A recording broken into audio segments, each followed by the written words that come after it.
Be like Matthew. Welcome to Keiretsu Forum Presents. My name is Randy Williams, proud member of Keiretsu Forum and also a founder and CEO. We're bringing a show here for this is, I think this is a 12th show we've created. We try to bring you great content, the viewers. We try to inspire and educate you. We're actually talking about international investing today. We're focusing on the Chinese marketplace and what they might be intrigued with in U.S. technology and how we can bring it to them.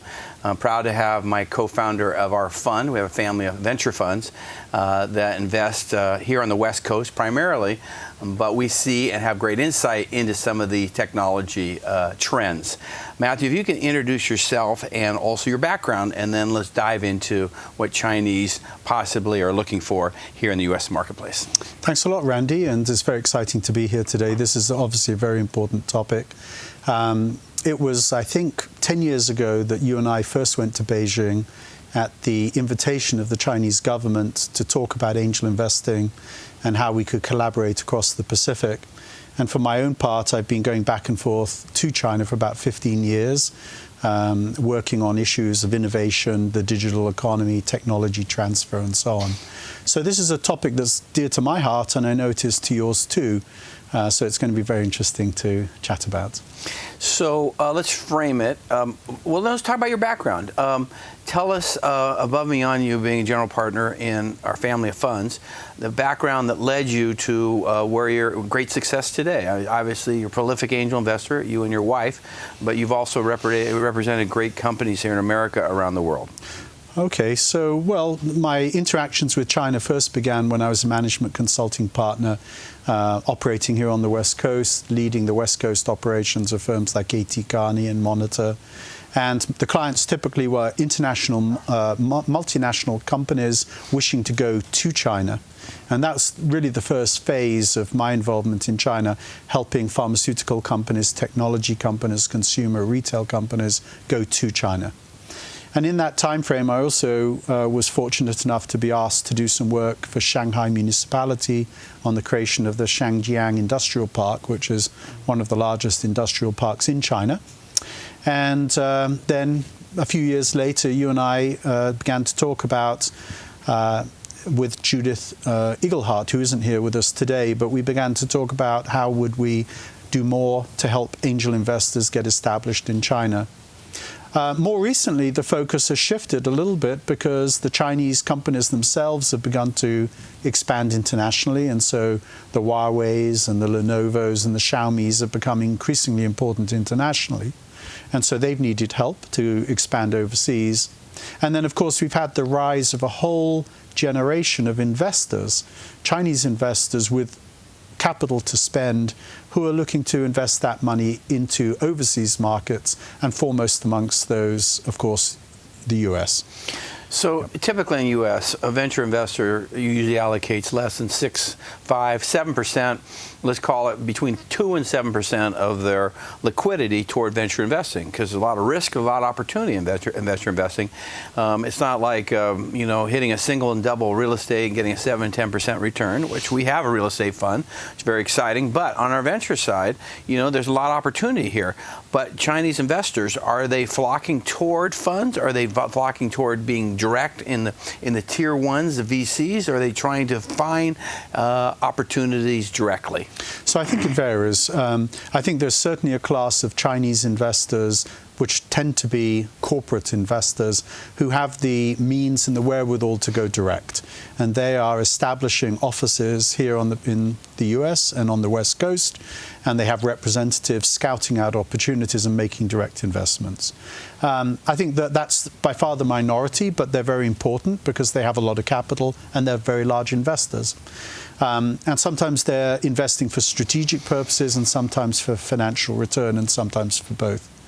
But I think what's very interesting is just below that, there's a category of very successful Chinese families and investors who have built very successful businesses and who want to diversify, sometimes to diversify geographically, and take their companies overseas, sometimes to diversify into new emerging technologies. And those people don't have the wherewithal to set up their own operations. And so they're looking for partners. They're looking for partners to help them do this. And sometimes those partners are venture capital firms, but frequently they are angel investment organizations, incubators, accelerators, who have very high quality technology startups that may well fit the equation for the Chinese investor. So, in the spirit of this show, who is your target market that you're speaking to right now? Would it be that particular genre of investors? I would say so. I think that the purpose of this segment is to really help those people navigate through the alternatives and talk about some of the pros and cons. I think the very large companies, the Huaweis, the Lenovos, they pretty much understand the US environment, and they've already done their homework and they know the strategies they want to use. So our funds, we presently have 160 limited partners in our fund. Primarily, they are members of Keiretsu Forum throughout the world. I think we have 9 chapters participating. We have from Istanbul to Chennai to obviously domestic LPs, limited partners. So would Chinese be interested in Keiretsu Capital? Well, I think this is really a very interesting question. I think most Chinese investors don't want to go too early. If you invest in incubators in the US, you really are investing in the very first phase of the formation of a technology company, and the risk is very high, the failure rate is very high. Conversely, it's very difficult to invest late in highly successful US companies because they tend to have all the capital they need, and they'll already have access to US investors and US venture capitalists for that capital. So I think there's sort of a sweet spot, which is emerging technology companies that have built a business with real products and real revenue that is getting traction in the US market. But those companies don't yet have the scale and the capabilities to think about expanding offshore into the Chinese market, which is in many cases, if not the second largest market, sometimes it's the largest market for the products and services that these companies are creating. Sometimes the US is bigger, sometimes the EU. And so that sweet spot is exactly where angel groups like us focus. It tends to be the bridge round into the Series A and the Series A. And the companies have some traction. You can look at them, you can evaluate them, but their still valuations are relatively low, and the companies want help. So when they get a Chinese investor speaking to them, the dialogue is not just about capital and investment, it's also about expansion. How do we take these technologies in whatever the area they are, and how do we think about bringing them to China? And who's the right partner to do that? The Chinese market is so huge, so a lot of money is to be made there, but the US startup is not ready themselves to set up operations in China. As you've heard me say it for many years, I mean, Keiretsu Forum is 16 years old, and I'm always talking about capital is very important, but resources equally as important. Absolutely. And so in regards to a Chinese investor that may be investing in our fund, what resources can they provide above and beyond capital to help the companies grow that they're investing in U.S.? And that's a fantastic question. So I think that it begins with the businesses that the Chinese investor may already have in their own domestic portfolio. So just to give you an example, I was speaking recently to a Shenzhen-based family who have 3 businesses. They have a large real estate business. They're one of the largest apartment developers in Guangdong province.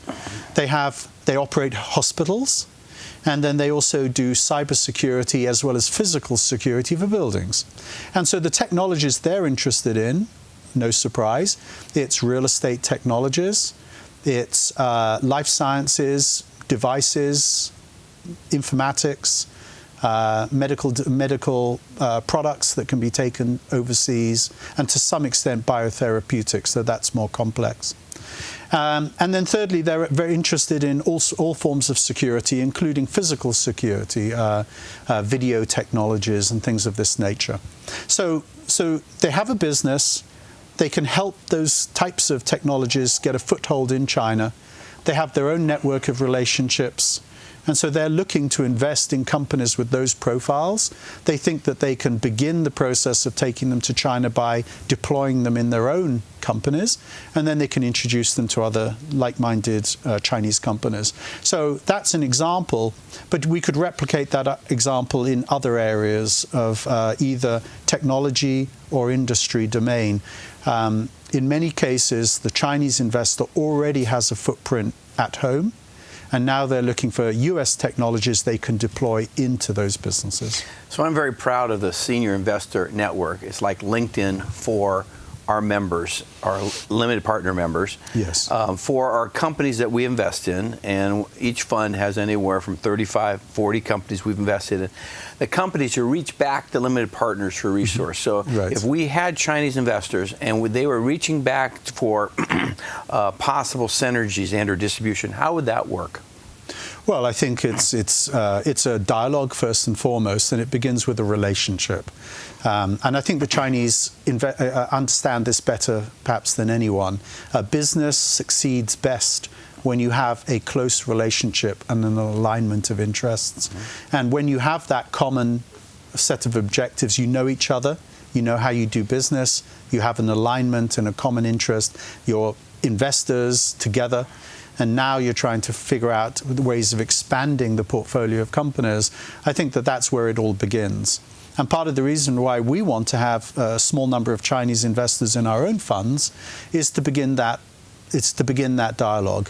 Obviously, we've known a lot of Chinese family offices and investors for a long time, but by, if you will, systematizing the relationship by being investors together, I think it makes it a lot easier to think about how we would then help businesses move across the Pacific. Mm-hmm. And do you think that capital will continue flowing throughout the world? I mean, I can't ask for you to speak for the Chinese government, but is that continuing to occur, more capital flowing around the world and investing in West Coast technologies?